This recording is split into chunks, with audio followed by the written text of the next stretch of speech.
we'd mentioned the Gemara tells us that Torah is compared to three liquids, three beverages: wine, water, and milk.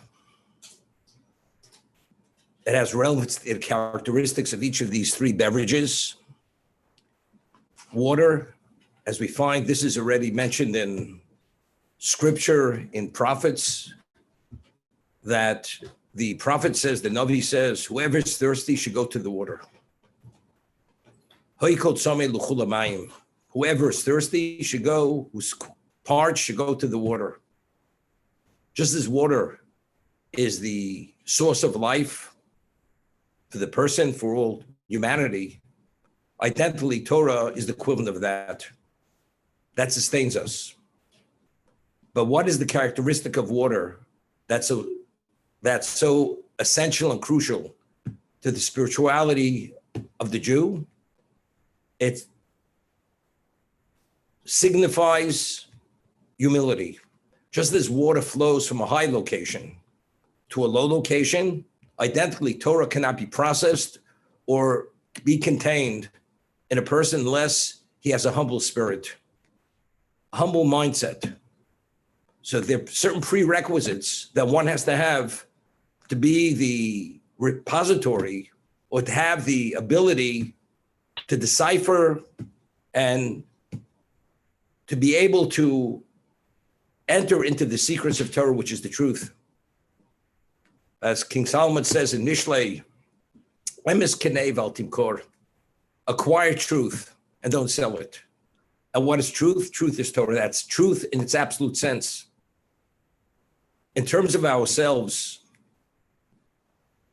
we're all products of our experiences, of our relationships.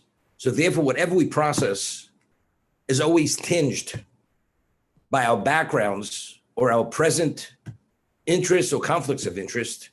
So we never know if it's totally pure, because the question is, what is the motive? There's always an ulterior motive. There's always a draw to it. Is the draw due to its purity? We're drawn to purity, to truth, or it may not be absolute truth because we ourselves have a certain jaundiced eye and we see through colored lenses and we're not able to come upon and see the truth for what it is. But Torah in its essence is truth. The question is, do we merit to come upon that truth? When we speak about God being the true judge, God forbid a person experience tragedy in his life, the text of the blessing is Dayan Ha'emes. He's the true judge. As one of the 13 tenets of Jewish faith is, God is not subject to any influence. God is absolute in whatever he is. As a result of that, God is not subject to anything. Everything emanates from him. So his truth is absolute. His characteristics are absolute. We being subject to all levels of influence, positive, negative influences, our core, which is rooted in the inclination, in our physicality, we're always, to a degree, contending with our demons, with our desires, and we try to suppress it. Even if the person wants to do good, he understands it's a challenge. Everything in life is a challenge. It's not so simple. Therefore, to come upon truth and to merit the divine assistance that he should assist you to come upon truth, you have to meet certain prerequisites, certain criteria. One of them is what? You must be humble. Because Torah has the characteristic of water as it flows from an elevated location to a low location, identically to be the repository of Torah. And to process it, you have to possess that characteristic of humility. And it's a crucial characteristic. We find, the Torah tells us, we read about after the giving of Torah at Sinai, the Torah tells us you must build an altar with a ramp. And you ascend the altar with a ramp, but not with steps. Why?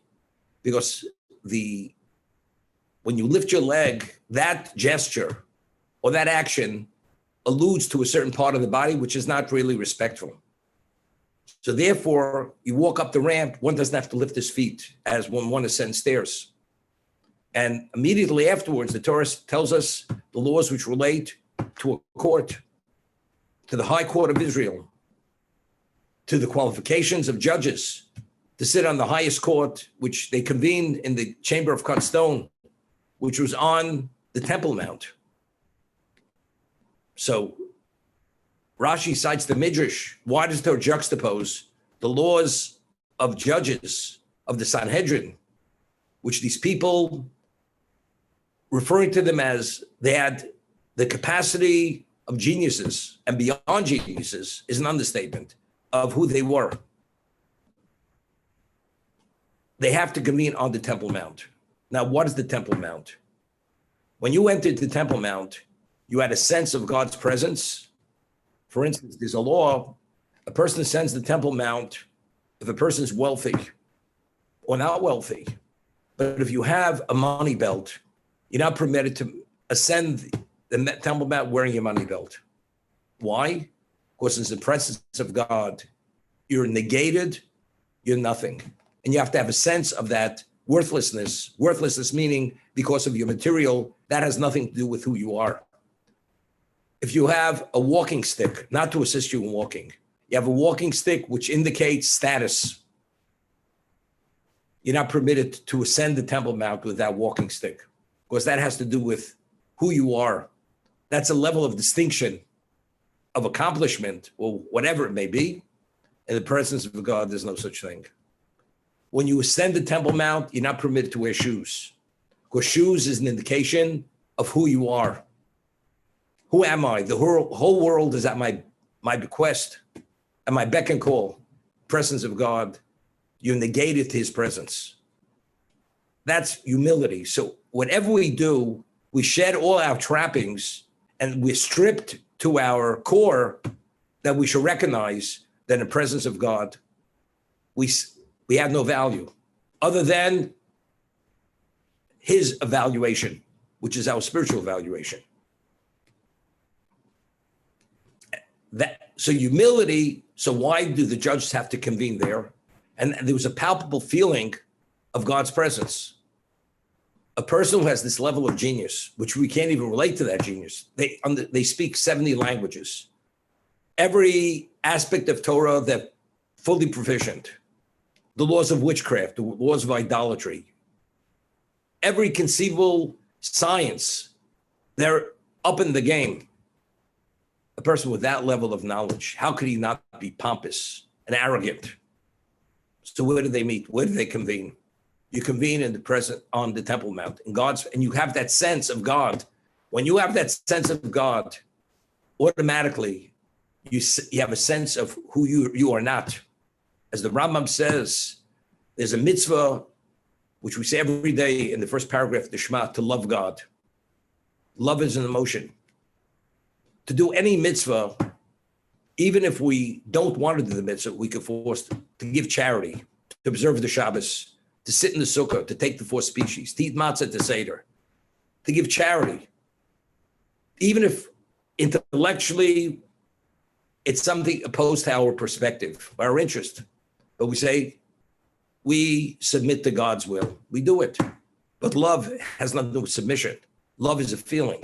Either you love or you don't love. So Rambam addresses this question. How could God put upon us an obligation to love him if love is an emotion? So what does one do to evoke that understanding of who God is, and automatically you feel you want to be attached to him. You want to be associated with him.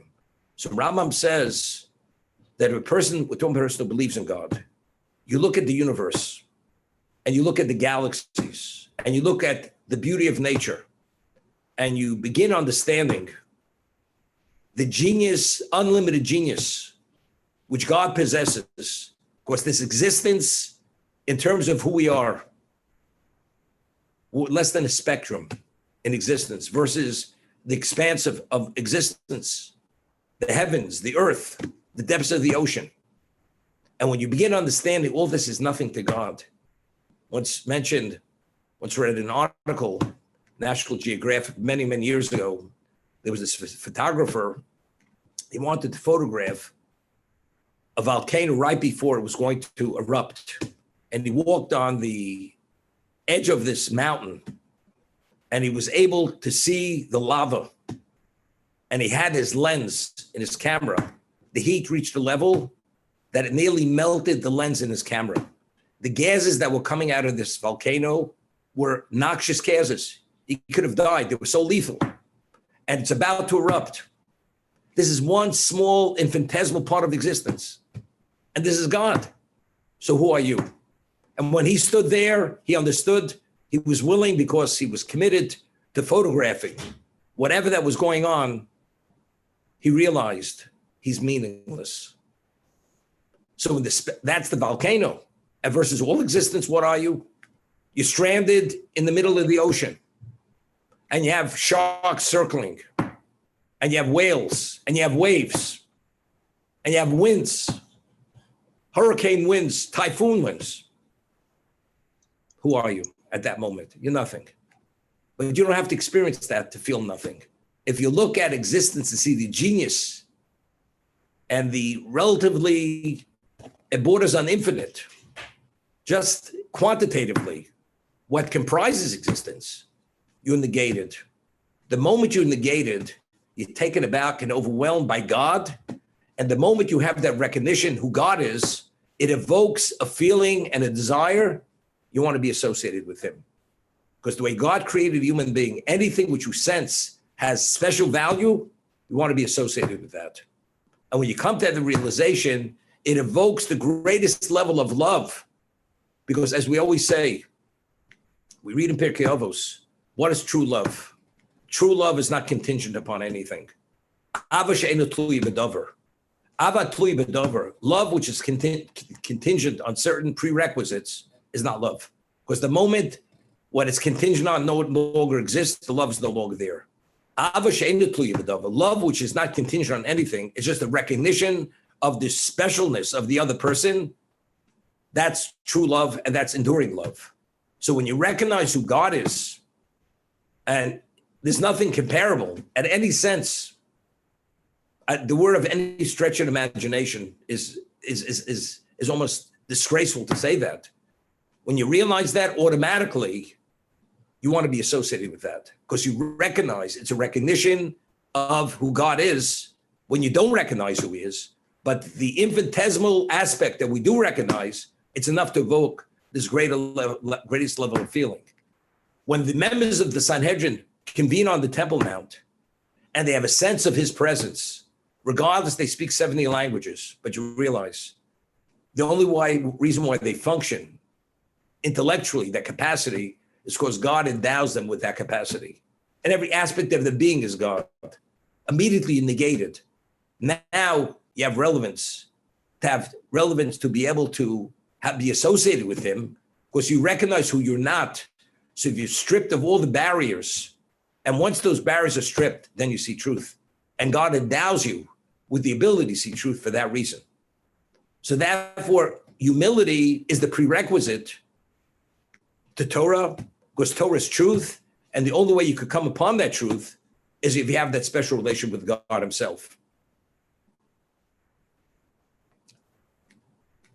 Now, it's compared to wine. Why is it compared to wine?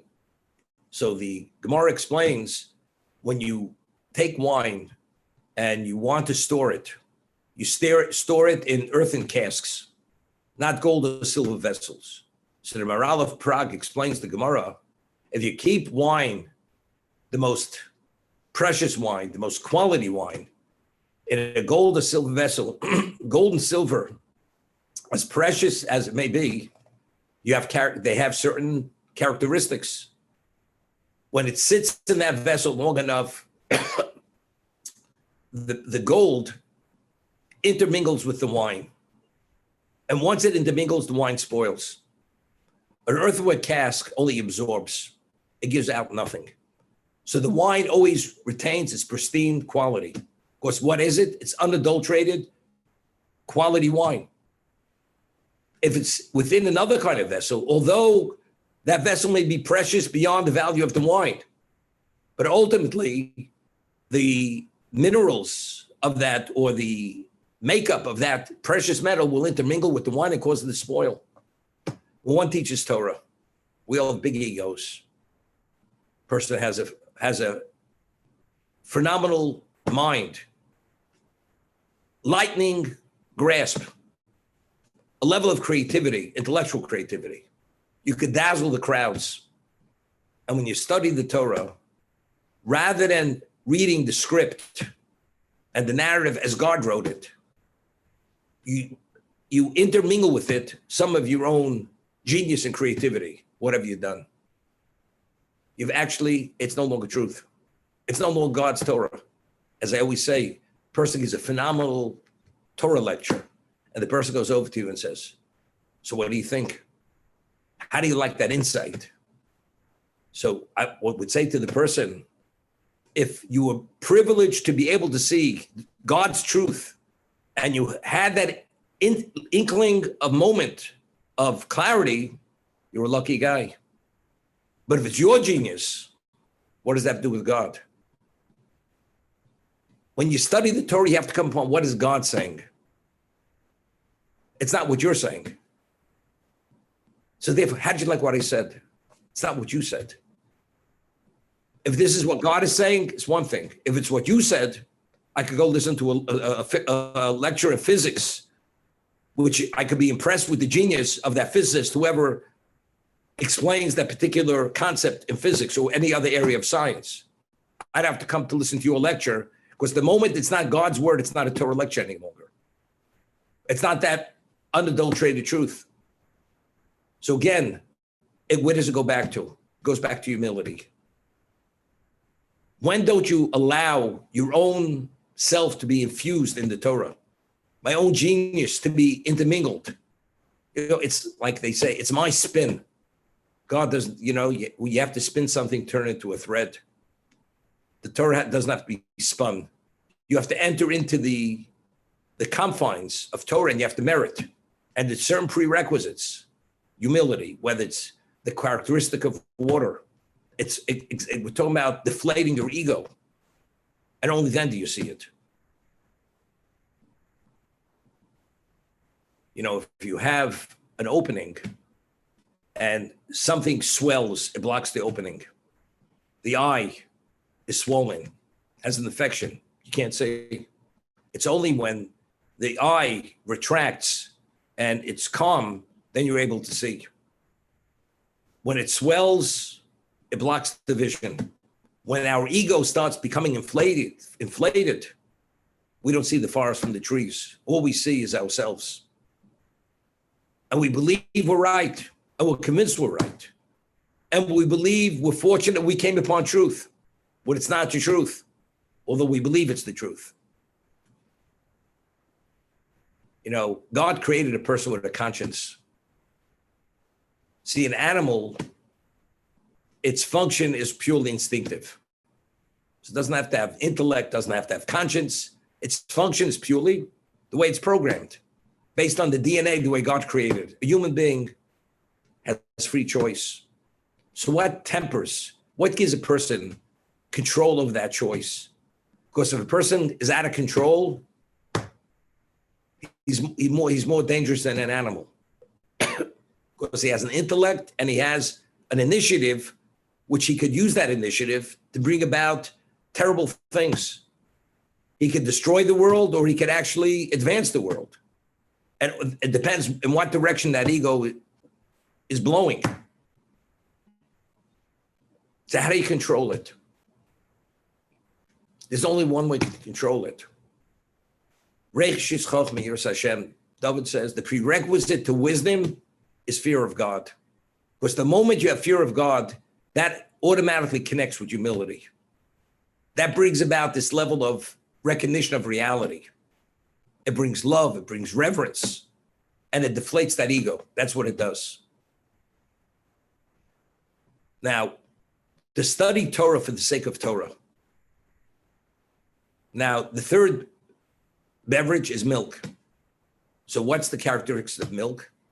If anything unclean falls into milk, something unclean falls into water, you could filter the water. You can filter wine. Milk, if something falls into it, it spoils immediately. There's no filtering. So any uncleanliness, which has no relevance to the milk, spoils. Whatever Torah you have, it spoils. And rather than giving off this unbelievable fragrance, it's something which is very negative. Therefore, humility is the same thing. So I've heard enough about who you are. Let's hear what God is saying.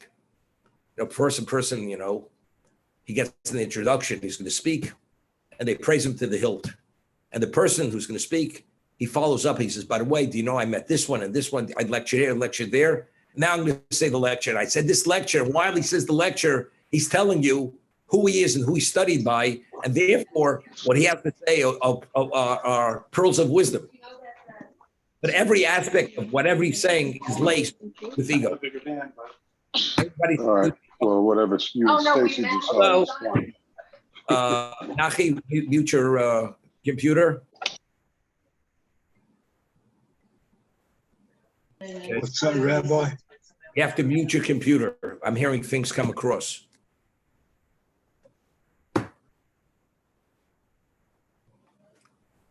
We read in Pirkei Avos that you should serve the master, not for the sake of reward, but for the sake of the master. We speak about lishma shel lishma.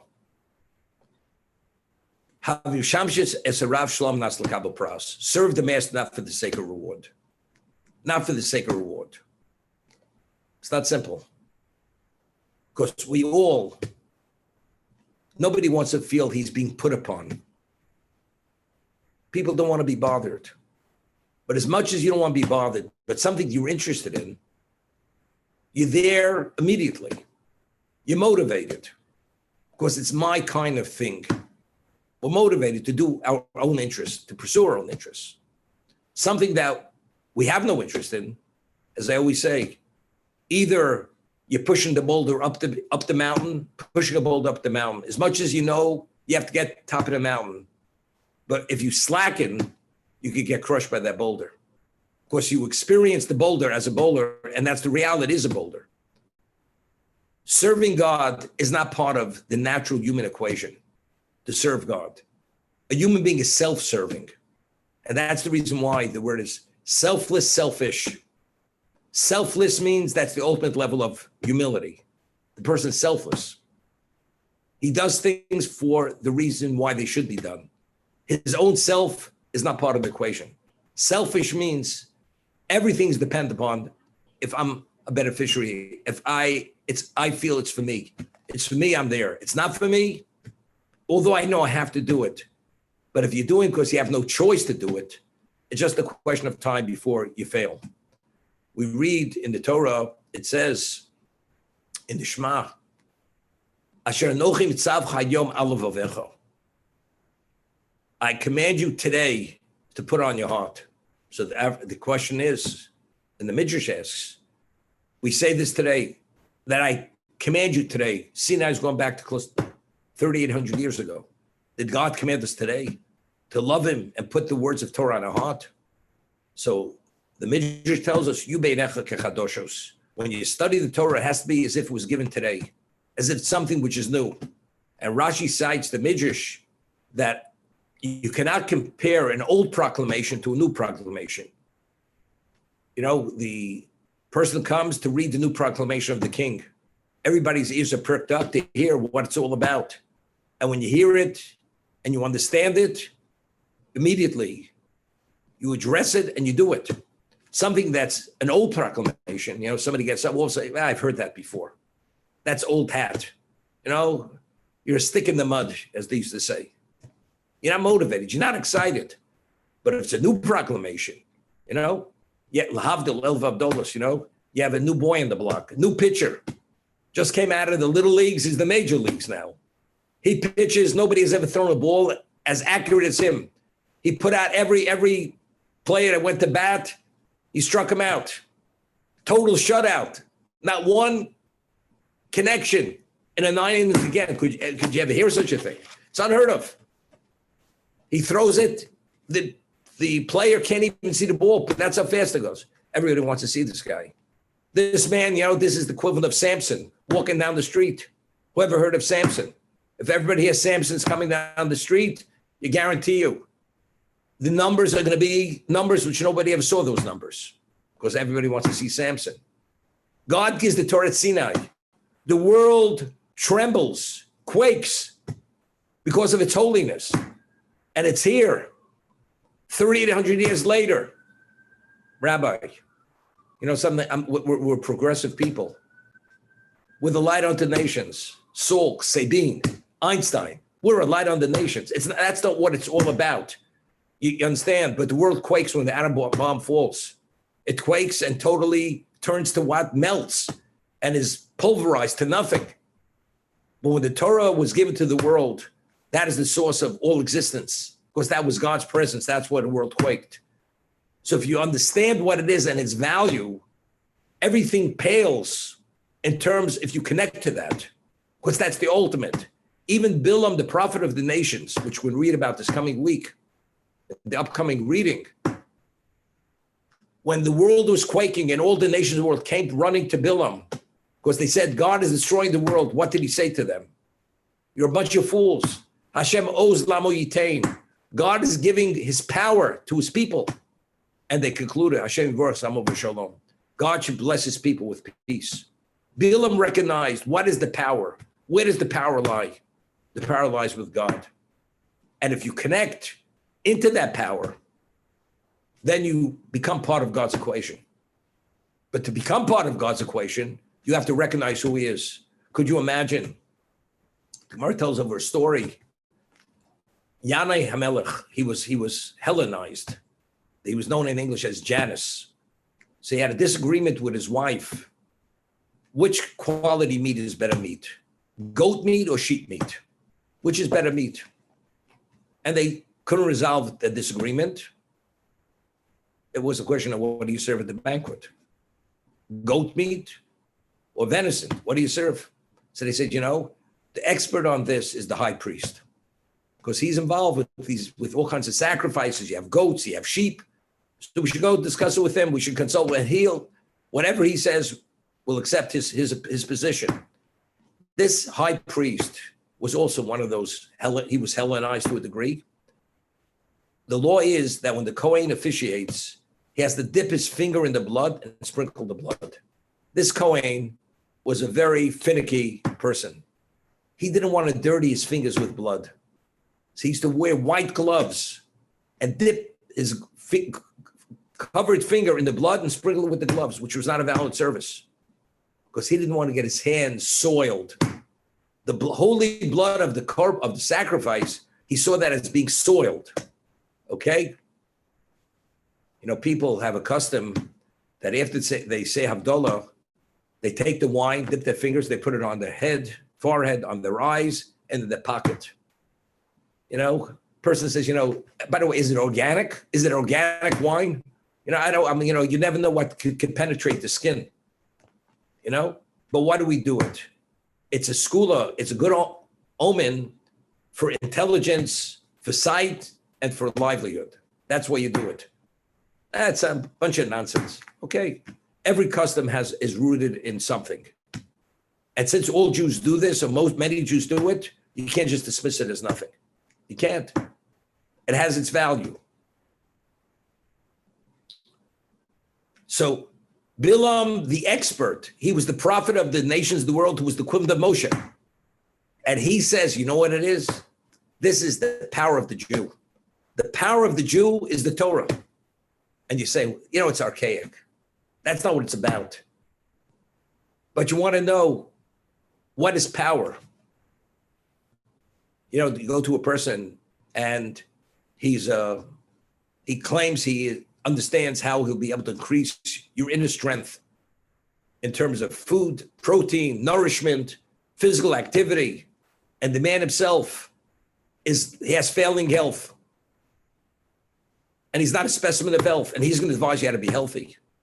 Bilam, the prophet of the nation, says to the nations of the world, Hashem oz lamo yitain. This is what it's all about. It's the power. That's why the world is quaking. That's why the Jews have it. You beinecha kechadoshos. As the world quaked then, although the world doesn't quake today, when you study that Torah in its terms of its innate value, there are forces being activated, which we're not aware of, because that is the power. God gave his power. He's the power source. You know, it's interesting. In Mein Kampf, which was written by Hitler, Yamach Shmo Zichro, he writes that the Jews, as long as they have their Bible, whatever he calls it, the Jews themselves, we can't destroy them. It was known the Nazis, Yamach Shmam Zichram, the first thing they did when they came into Vilna, which were the printing press that printed the Vilna Shas, that's the first thing they destroyed. The first thing they killed, the people they hunted, were the rabbis and the teachers of the Jewish people who disseminated Torah. They were the first to be targeted for annihilation. Because Hitler knew Yamach Shmo, even though consciously, well, there's a sense that it's their religion. It's their religion. And if we don't annihilate them, there always will be some trace of what that is. And they're always going to go back there. You know, when we speak about the Pintel Yid, there's always some spark in every Jew that if you touch it, it ignites. And Hitler understood. And he taught this to the Nazis. You have to destroy every vestige of that. And then you destroy the Jew himself. Stalin, Yamach Shmo Zichro, who was the equivalent of Hitler, every vestige of religion, he wiped out, he eradicated. If you had a grandfather with a beard and just had the photograph, if you had anything that had the Hebrew alphabet, although it meant nothing, it was enough reason for you to be killed or sent off to Siberia. Didn't tolerate it. Did he really understand? He had his whole different idea, but again, many things happen because, as the Talmud tells us in the Midrash, that every nation has an archangel, and the archangel directs the people. They don't know why, but because that nation represents something within the spiritual realm, which is contrary to spirituality, to the spiritual forces, they're directed in a way to behave to counter what we represent. You know, the Nazis, they say, you know, if Rommel, he was the desert fox, if he would have followed orders and some of the other generals exactly as it was meant to be, they would have won the war, God forbid. But because the generals did not follow orders as they should have, or whatever reason, for the reason why, that's why they lost the war. Now, Rommel may have been a genius, but every genius doesn't always make the right move. But they were making right moves continuously. How did they have to understand how to make the right move? It was like beyond our understanding. The reason is because it has to do with the archangel. The archangel of Germany gave them that direction. Of course, they were endowed with genius. But what is the right strategy and the right move? Why did they come upon it? This has to do with the counter forces, which counter what we call holiness, Kedusha, which what the Jewish people represent. And that was a reign of terror, of evil. It was evil, which was demonic evil. That's what Hitler represented. That's what the Nazi movement represented. Annihilate people, men, women, and children without any conscience. They had the squads going into communities, mass graves, just killing to a point which was insanity. But that aggressiveness and unrelenting application of that is driven by the counterforce, which counters holiness and what we represent. So to be able to be the person qualified to have relevance, even if you were a Jew, to the ultimate, to the power, you have to meet certain criteria. And you have to understand who God is. And the only way you can understand God, who God is, you have to have humility. And humility doesn't mean to say that you don't know who you are. You know, Moshe Rabbeinu knew who he was. When he had to break the tablets, he broke the tablets. Moshe Rabbeinu had to do many things. He did what he had to do. But Moshe Rabbeinu is the most humble person who ever walked the face of the earth. We're not talking about a person who has tremendous ability. He thinks he's worthless. He's nothing. That's a question of self-esteem. I am nothing. No. I know who I am, but there's no therefore. Because who I am who I am because I'm supposed to be who I am. But it's unrelated to who I am as that individual to be considered special. That's humility. I know who I am, but there's no therefore. I know more than most, but there's no therefore. I'm smarter than most, but there's no therefore. I'm endowed with that ability because I have a purpose, and that's why I'm endowed with that ability. But it's unrelated to the person himself, and it's not attributed to the person. And that's how you keep and maintain that level of humility. Otherwise, you get carried away with yourself for that reason.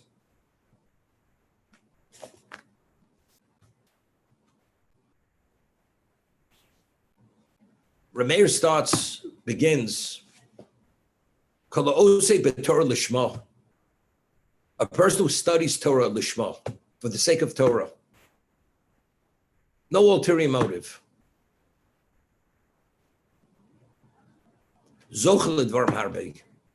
He merits many things. It doesn't say what he merits. Rameir says many. You know, the Talmud, the Gemara tells us the Rameir, there's a question what his real name was. In Hebrew, Meir means to illuminate. He's Meir. Lahavdil, there's not Golda Meir, you know. The name was Goldie Meir. Meir means to illuminate. So he had another name. He's referred to as Rav Nahoroi. In Aramaic, the word Nahora means light. That's what it means, Nahora. Why was he called Nahoroi? He illuminated the eyes of all the Torah sages to understand the halacha. He was one of a kind, Rameir. You know, the famous, you know, his grave is in Tveria. He's known as Rameir Balanes. He was a miracle worker, Rameir. Rameir's wife was Bruria. Bruria was the wife of Rameir. His father-in-law was one of the 10 martyrs. Rav Chananya ben Trajo, who was wrapped in a Torah scroll and burnt at the stake, he was his father-in-law. And his wife was Bruria. Now, after he was burnt at the stake, and his wife was murdered by the Romans, Bruria, his sister-in-law, was taken by the Romans and put into a brothel. That's how they wanted to punish the family, disgrace the family. That the Romans, she'd be a sexual object and she'll be abused and disgraced. So Rameir wanted to save her.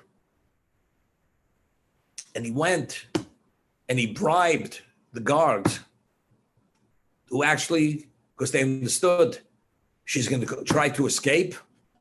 And there was a Roman soldier who was in charge to watch over. And if they escape, the soldier's put to death. The guard is put to death. Rameir somehow convinced the soldier and bribed him. And she disappeared.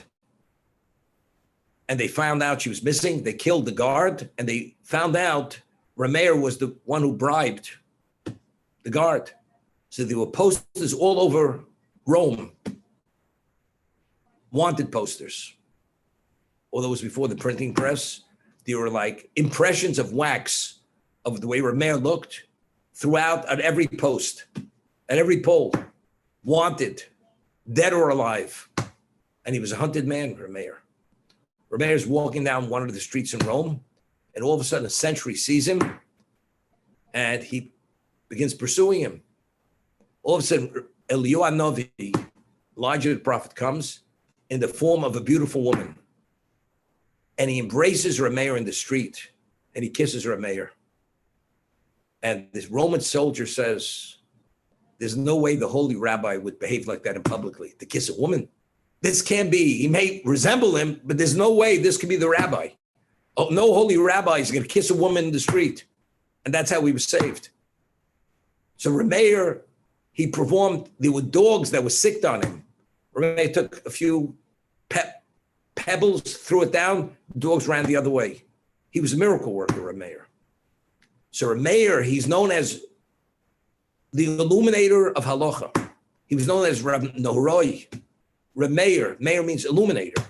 So the Talmud asks, so why don't we rule like Rameir? If he surpassed everybody in genius and his grasp was at a level which nobody had that grasp, so halachically, we should rule like him. So the Gemara answers, the Talmud answers, Rameir had the ability, whatever position he would take, he was always overly convincing that that position was the correct position. Any position. One moment will tell you it's permitted. Irrefutably, he would prove that it was permitted.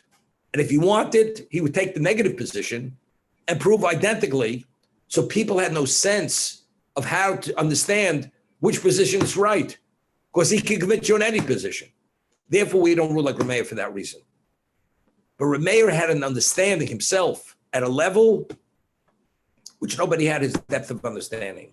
And Rameir says that when you study Torah, for the sake of the Torah itself, what we call the Shema, for its own sake, Zoch l'dvarim harbe, you merit many things. What's many? It's something which you can't describe. There's so many, multiple things. I'll give you an example. We had mentioned the name of the Zohar. The Zohar says, and the Chofetz Chaim cites the Zohar, that if a person does an act of chesed, unusual act of chesed, God says, my children need chesed. A human being needs chesed. B'chalka chayim b'chesed, we say in the Amid every day. God sustains life with chesed. Humanity needs chesed. If God wouldn't will existence, we wouldn't exist. The amenities, our health, or other things we have. It's all chesed, it's God's kindness. So God says, my children need chesed. I don't need chesed. And if they do chesed, and I am the creator of chesed, I shouldn't do chesed. So when the Jew does something exceptional within the realm of loving kindness, there's an announcement in heaven that all the chesed God does to the world in its entirety is the merit of that one individual. Is that even fathomable, what that means? That means every chesed, any beneficiary of chesed on that day is in the merit of this one person who did this unusual act of loving kindness. How do you compute that? Could you compute that? It's impossible to compute it. It's not possible. So that's chesed.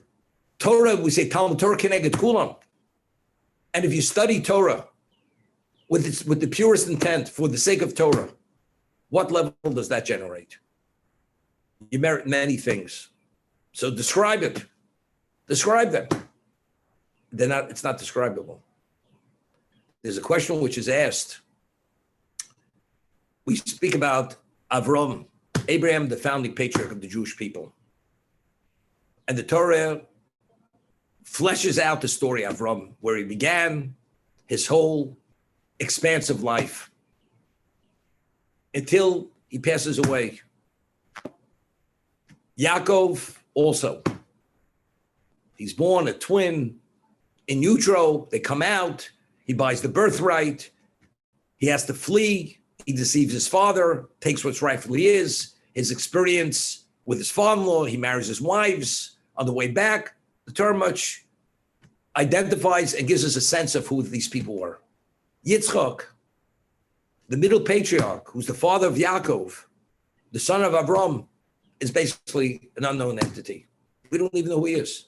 He's born and he's married at the age of 40. He has his first children at the age of 60. One son deceives him, Esav, portraying himself as the ultimate holy person, and he wants to bless him because of that as the birthright. His wife doesn't share it with him for whatever reason. We're not going to get into that. And we know he was the object of the Akedah. outside of being the object of the Akedah, and he didn't oppose his father, and he was agreeable to be bound and even be brought as a sacrifice. Then we have a story with the Philistine king, wants to take his wife, and so on and so forth. He wants to go to Egypt. God says, you'll have tremendous success. But basically, he's an unknown quantity. We don't know who he is. In terms of who he really was, there's no comparison to the way Avram's life is described. And Yaakov, relatively speaking, he's hardly spoken about. The question is why? Yitzchak there's a lot to write about Yitzchak, but the Torah doesn't divulge it to us. Why? So there's an Orach Chaim HaKodesh who explains, how do we know that Yitzchak was no less than his father, than Avram? Because it says, there's a connecting vav. When Yitzchak was born, it says, Ela told us Yitzchak, and there's a vav which connects Avram with Yitzchak. That vav in the Hebrew language is a connecting letter. The Torah is telling us in that one letter that Yitzchak was no less than his father. That's the Orach Chaim HaKodesh. So I asked the question. So if you tell me he's no less than his father, so tell me who his father, tell me who he was. What does there only allude to it? Now, if we talk about an angel, we speak about the Seraphites, the Chayos HaKodesh. These are the most advanced, highest echelon of angels. Could you describe who they are? They're angels. Within the human mind or expression or frame of reference, whatever the angel is, you can't describe an angel. It's beyond our capacity. Yitzchak, what was his attribute? His attribute was the attribute of exactness, midas hadin. He was so exacting with himself. He was so perfect. How do you explain? How do you identify an angel? So all the Torah could tell us, he's no less than his father. But description-wise, he's not to be. You can't describe who he is. What are his levels of accomplishment? Chesed, we understand what Chesed is. Dissemination of Torah, we understand what that is. But his exactness, how do you understand that? Rabbi Hanina ben Dosa, who is the miracle worker, with his heavenly voice that comes out from Sinai every day. The whole world is sustained in the merit of Hanina B'ni. Why? Because he was able to be sustained with a small measure of Karev from Erev Shabbos to Erev Shabbos, and it was sufficient. In that merit, the whole world is sustained. Could you relate to that? If you saw that, the Gemara tells us, the high priest, when he would come out of the Holy of Holies on Yom Kippur, he would pray. And what was the prayer? It should be, and it was a material prayer, that, the crops should not be affected by blight. It should rain. There should be abundance. There should be bounty. And God should not listen to the prayer of the wayfarer. What's the prayer of the wayfarer? When the wayfarer travels, so what does he have to do? If it rains, he has a problem. That means the trek is on muddy roads and there's the downpour. He can't travel. So he prays to God, there shouldn't be rain. But you realize his prayer count is the blessing that the farmers need. The farmers need rain. So he prays, the high priest, when he comes out of Holy Holies, that God should not listen to the prayer of the wayfarer because it's not in the interest of the Jewish people. Because if there's less rain, there's less blessing, there's less bounty. So the Gemara tells over a story. Rabbi Hanina ben Dosa was traveling, and it starts raining. And Rabbi Hanina ben Dosa lifts his eyes to Hashem and says, the whole world has benefit from rain. But me, Hanina, I'm being inconvenienced because of this rain. The moment he says that, it stops raining. Stops raining. He gets to his destination, to his home. He says, Hanina is in a state of comfort. The whole world is denied rain. Is that appropriate? The moment he says that, the deluge comes down again, starts raining again. So it says that the prayer of the high priest couldn't counter the prayer of Hanina ben Dosa. The wayfarer's prayer, it was able to counter. Hanina ben Dosa. But the question is, when Chanina Mendoza, he says, the whole world is benefiting and Chanina is in pain, is that right? Now, how do we process that? We're talking about selfishness, God forbid. Because my comfort, my cage has been rattled. It's not the right thing. So you deny the whole world rain. Chanina Mendoza, there was no moment that he didn't have clarity. And his focus was 100%. And because of his level of service, which was fully invested, he was who he was. And that's what the world merited to be sustained in his merit. If it rained and he was distracted, or inconvenienced because of the rain, that infringement on his clarity, automatically the whole world's are victims because of this. Because he's not able to generate as that one individual the blessing that's needed for the whole world. So that's what he said. Chanina is in pain or distracted. Is that the right thing? Because if I'm distracted, the whole world is denied. When he would go get to his destination, he says, Chanina now is in comfort. Is it right the whole world should be distressed and be denied?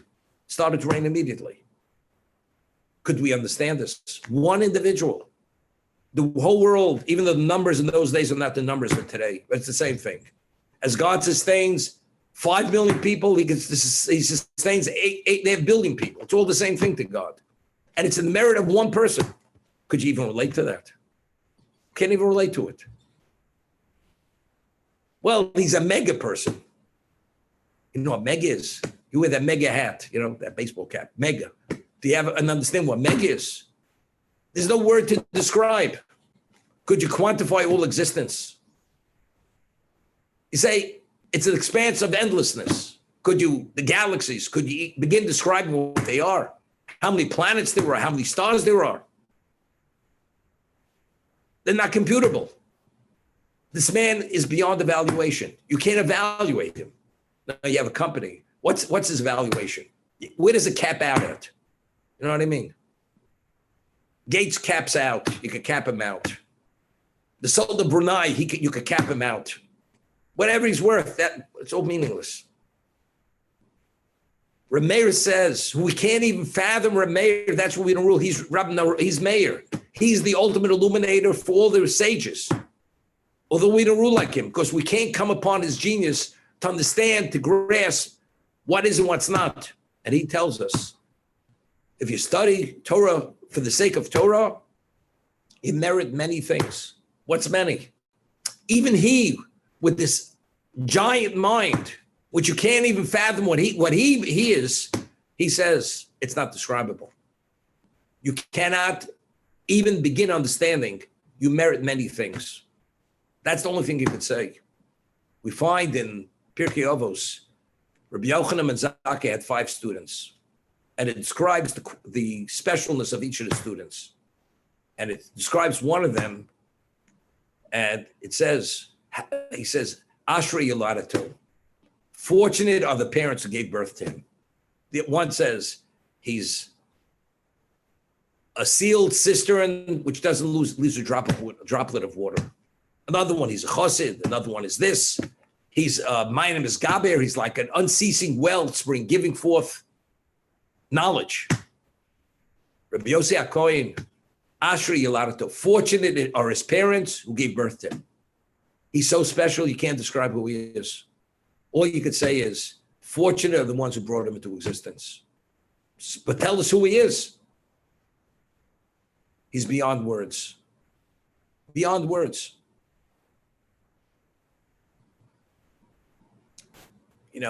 We read about people. We know people. Exceptional people, and they are exceptional in their quality of person, in their knowledge, in everything. But if you go back 60 years, there were Torah sages that this person would be considered not ordinary, but couldn't hold up a candle to the person who lived 60 years ago. Knowledge-wise, quality of righteousness, of devoutness, not comparable. And if you took those people and you go back another 50, 60, 70 years, again, they could not be comparable to those. And if you go back to the Vilna Gaon, not to be fathomed. But the Vilna Gaon is not a Rambam. Maimonides, I once mentioned, somebody had taken some of the writings of Rambam, a manuscript of his and the manuscript of Einstein, and showed it to a handwriting expert, one of the best. And he looked at both of their handwritings. And he said, about Einstein, he didn't know whose handwritings they were. He said, Einstein is comparing a monkey to a human being. That's the difference between the two of them. The one, Rambam, he says, his genius is not fathomable. The depth, the breadth of his person, not to be understood. And if you take the Rambam and pit him against Abai and Rava, Ravina Ravashi, the members of the Talmud, it's like light and darkness, not comparable. And if you take Ravina Ravashi, compare him to Hillel and Shammai, who are Tanoim, they are the members of the Mishnaic period. Not comparable. Is this all fathomable? Can't fathom this. And what was the basis for their greatness? It was that dimension of Torah. So if you study Torah Lishma, although we're the word pygmy, the word amoeba, there's no word to describe what we're not.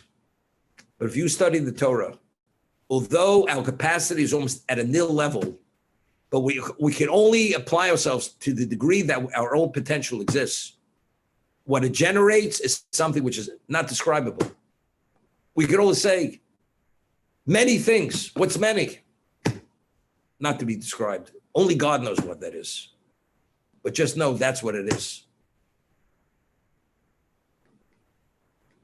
Now, some people say, we read in Pirkei Avos, Mar ben Nechos, Mar ben Daigo. The more you have, the more headache you have. People say, you're in business, you have headaches. Sometimes, so why do you go into business? Because the upside is greater than the downside. That's why you go in. Schora Harbeik. You merit many things. Now, why do you need headaches? Mean and lean. You want to know something? You don't even know how fortunate it doesn't distract you. You don't have to worry about it. I'm saying this facetiously. Everybody comes up with a reason why he doesn't want to do something. My father, Oliver Sholem, he had a certain sense of humor. Alan knew him. He was Alan's patient, Dr. Alan Spiegel. Einstein, I'm not sure what year he graduated, okay? So my father had a certain sense of humor. So there was a person, he couldn't sleep. So he went to the doctor and he looked like a wreck because he couldn't sleep. Doctor says, something? I'll tell you what to do. Count sheep and you'll be able to sleep and come back to me in 6 weeks. Comes back in 6 weeks. He looked like a specimen of health 6 weeks earlier, a disaster. And he was what we call a Yidel. He was a Jewish person. So he says, what happened? He says, I followed your advice. I counted sheep. He says, when I counted those sheep, I made a calculation. With those sheep, how much fleece were on those sheep? And if I shared the fleece, how much wool could I make from that sheep, and how many garments could I make? He says, with such an inventory, could you sleep? That was his sense of humor. You understand? Mar ben Chosam, Mar ben Daigo. Chazal tell us, the more you have, the greater your headache is. You study Torah, Zoch L'Dvarim Harbe. You merit infinite amounts of bounty, not to be described. If you description even within the material, is not to describe material. Could you quantify the world? Not possible. And here we're talking about spirituality. It's speaking about opportunity. I'll give you an example. We say, God brings merit to the meritorious. You do a mitzvah goreres mitzvah, you have another opportunity. If every mitzvah we say, schar b'al maleko, there's not enough life or time or quality of reward to give in this world. That's why you're not rewarded in this world. So if one mitzvah brings another mitzvah, what is the value of that opportunity? It's not describable. You can't describe it. So if you have multiple opportunities, when God gives you opportunities to do opportunity, how do you quantify all these opportunities? all you say is just unending. Unending at a level that each aspect of the unending is infinite. So since we say Talmud Torah Keneged Kulam, the Torah is the core and the foundation of everything. Every mitzvah, every aspect of representation of good. And if you do that for the right reason, we're talking, as I said, there's no word to describe it. Zochel Dvarim Harbe. And only Rameir, who was the mayor, who was the illuminator, does something he shares with us. Okay, we're going to stop here today, and to be continued tomorrow, 5:45. We have Daf Yomi at 11 o'clock. Everybody have a good day, and take care. Thank you, Rabbi. You too. Second, Rabbi. Thank you, Rabbi. I had asked you a question. Thank you, Is it Rabbi. better off if I call you or can I? And I want to daven there because my